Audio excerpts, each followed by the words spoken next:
how do you know if your ideas actually solve your problem? It's time to find out in the test stage. During testing, you'll let people use your designs and pay close attention to what happens. Testing might not go the way you expect, and that's okay, because you'll use what you learned to make your designs better. The design team at Big Ideas Academy tries out their prototypes over the course of a week and learns a lot. The team gets permission to take 3 student volunteers to Nurse Seeley's office to try the sleeping mask. The students take turns putting on the mask and laying on the nurse's bed.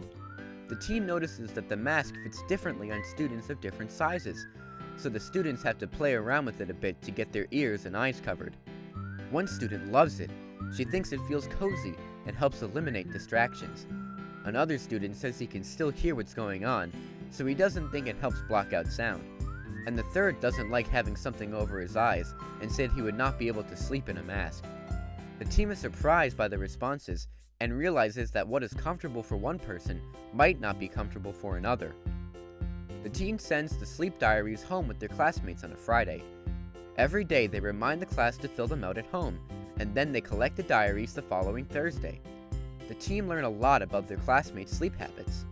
It seems like only a few students get the recommended amount of sleep, and many students aren't told to go to bed at a set time. The team realizes the diaries themselves aren't helping students get more sleep, but they can use what they learned to create a new prototype, like text reminders about bedtime, or an information flyer for parents, or a class challenge to get more sleep. Mr. Z's lets the class try working in pairs for 3 afternoons in a row. The team notices that the classroom is a bit more noisy, and Mr. Z says activities take a bit longer when he makes time for students to talk to and work with their partners. The team also sees that no students put their heads down while working in pairs, but some students complain about who they are paired up with. After talking to Mr. Z's and their classmates, the team thinks working in groups of 4 would be better because you'd have a greater chance of having a friend in your group. Mr. Z's also agrees to try 2 break box activities during the test week. The first day he tries it when he notices a child dozing off at his desk. He asks the student to pick a card from the box, and Play-Doh Creations comes up.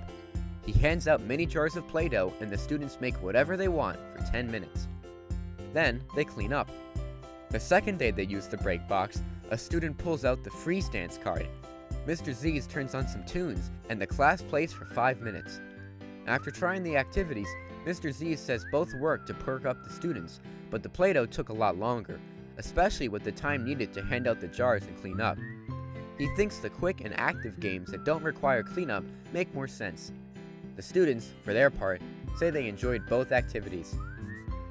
After trying out their designs and getting feedback, the team is excited about what they learned and decides they will improve their designs for the break box and for working in groups, and they will also design a class-wide sleep challenge based on what they learned from the sleep diaries.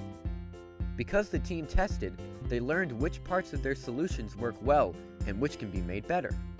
It's okay that some prototypes didn't work as well as they hoped. That's a normal part of the design process, and it's precisely why designers prototype and test. How will testing help you improve your designs?